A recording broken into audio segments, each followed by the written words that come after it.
Hello, I'm Naka Nathaniel, editor-at-large at Civil Beat, and I am joined by Chad Blair, and we're going to be talking about the legislature and kind of catching up with what's been going on down at the state capitol. Chad, there's been this ongoing thing about trying to figure out, what's going on with marijuana here in Hawaii, and it looks like the legislative session is going to do what? Well, first of all, let's be clear, Naka, there is marijuana here in Hawaii. Okay. Medical marijuana has existed for a long time. We actually were one of the first states, although it took us a while to actually set up dispensaries for that medical marijuana.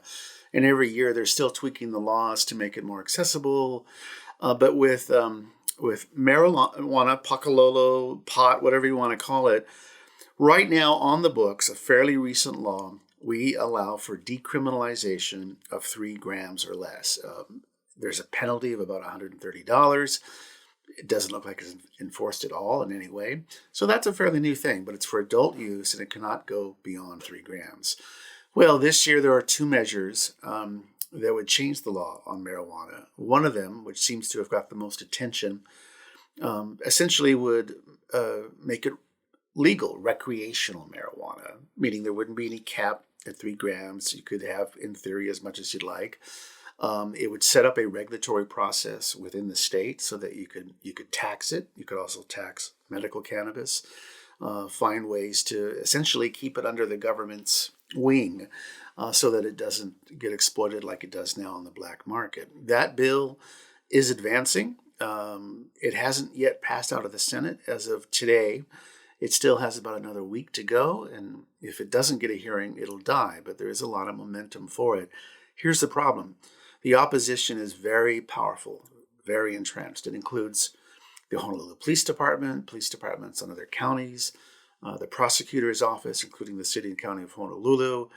It includes even the Attorney General, Josh Green, the governor, who is supportive of this, has his own Attorney General, Ann Lopez, saying, if we're going to do this, here's how we should craft the legislation. But even she is on record saying, I'm not crazy about this idea. Why? The arguments we've been hearing forever. Right. Yeah. Right. That it will be harmful to kids, that the THC content is so much more powerful than it was from 20, 30 years ago. That is actually true. That there are still harmful side effects that haven't fully been vetted by the medical industry, even though you have medical cannabis that's allowed. And there's others as well. I heard an opponent the other day, a government official, say before testimony, saying this is going to scare off tourists from Asia, particularly the Japanese market. I don't know how true that is. Right now, the Japanese market is practically nil because of COVID and because of the yen being so weak against the dollar. And as a matter of fact, several groups got up, including ACLU of Hawaii, to say, look, this is just silly.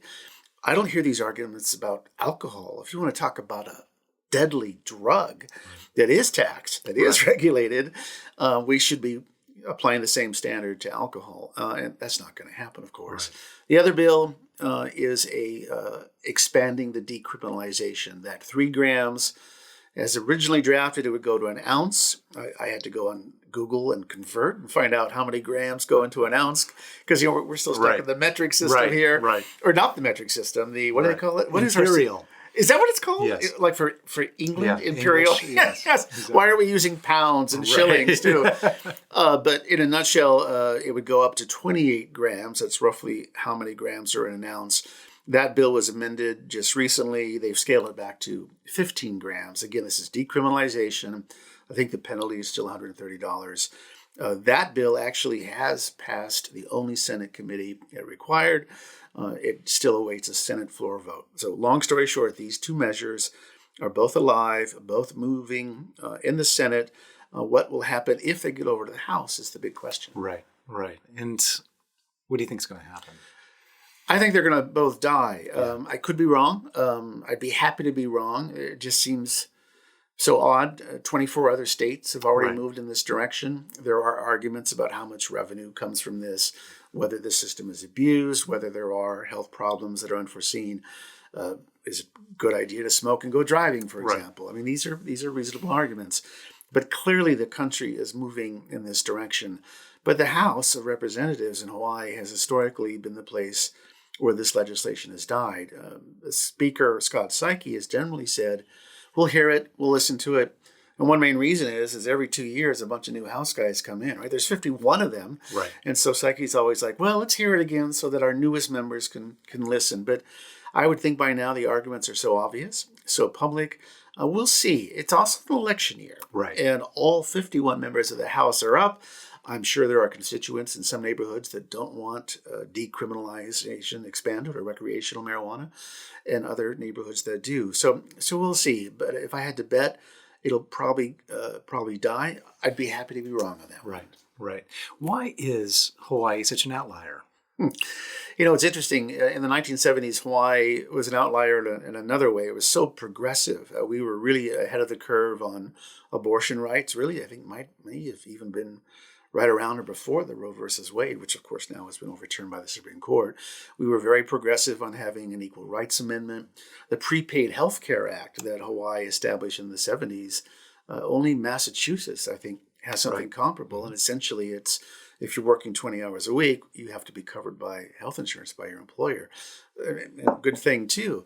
But in many ways, our Democrats in Hawaii, a good many of them are actually far more conservative. There is the influence of religion. It's a very powerful force in this state, various denominations. And then, of course, the law enforcement group as well. I should say the public defenders, they're very much for it. They're like, why are you putting people in jail for these really manini, not crimes even, really petty misdemeanors? You're overcrowding the system. But there just has always been this reluctance, even though we moved ahead so quickly with medical marijuana. Right. I mean, that is the thing, is that, Hawaii has been on the leading wave, for so many issues. And it's surprising to many people that legalized marijuana is not one of those. I mean, I'll just give you another example. Same-sex marriage. We were really the first state, because of a court ruling, to say, look, unless there's a compelling reason to prohibit 2 men and 2 women from marrying, you better show it or you better legalize it. Well, it took a long time. And Hawaii was ahead of the U.S. Supreme Court in legalizing gay marriage, but only by a couple of years. Other states had already moved ahead, many of them. Mm-hmm. Yeah.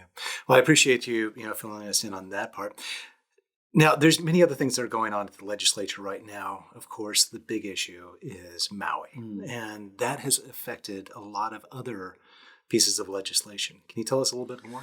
Yeah, I always say that, and usually I'm right on this one, there's always the unexpected, something that you never foresee, although some people did see this coming, that upends the entire dynamic of the legislature, which only meets really for 4 months, not even that, mid-January to early May. Of course, they're meeting beforehand and drafting bills and whatnot, but in terms of being in session, it's a very tight period. What happened in the last week or so, and this goes in no small part to Kevin Dayton's reporting, the Sunshine blog reported on this secret meeting that the Ways and Means chair held behind closed doors.